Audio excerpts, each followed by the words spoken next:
22 जून को लखनऊ के अलीगंज इलाके में एक भयानक हादसा हुआ था, जिसे देख पूरा देश दहल उठा था, क्योंकि उस हादसे में एक बिल्डिंग में भीषण आग लगी, जिसकी चपेट में आकर 15 लोगों की जान चली गई। जांच के लिए योगी सरकार ने एसआईटी का गठन किया।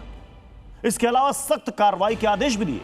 फौरन एलडीए ने मौत मारने वाली इमारत पर ध्वस्तीकरण का नोटिस चिपकाया और 15 दिनों की मोहलत दी। यह मियाद 25 जुलाई को पूरी होने वाली थी।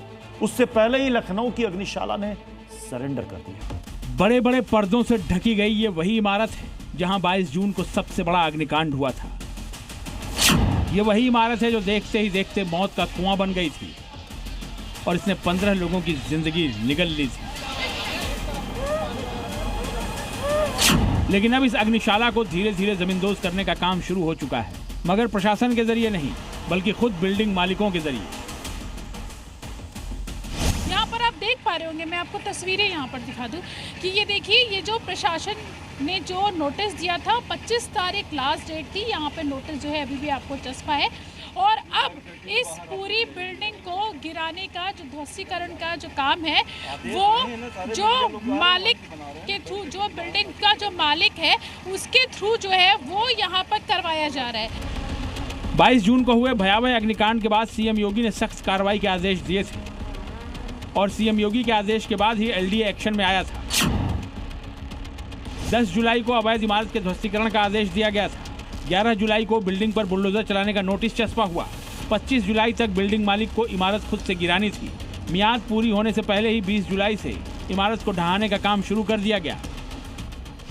विधिक प्राधिकरण ने हमें जितना भी अवैध निर्माण है हमारा, उतना पोर्शन गिराने के लिए आदेश दिया है। तो हम लोग आज 2-3 दिन से अपना जितना अवैध निर्माण है वो अपना गिरवा रहे हैं बिल्डिंग मालिक के द्वारा।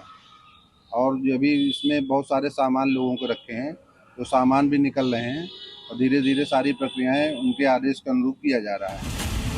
अगर बिल्डिंग मालिक तय समय सीमा में इमारत को खुद से ध्वस्त नहीं करते तो इस अग्निशाला को तहस नहस करने का जिम्मा बुलडोजर संभालता और योगी का धुरंधर जब एक्शन मोड में आता है तो फिर विध्वंसक हो जाता है।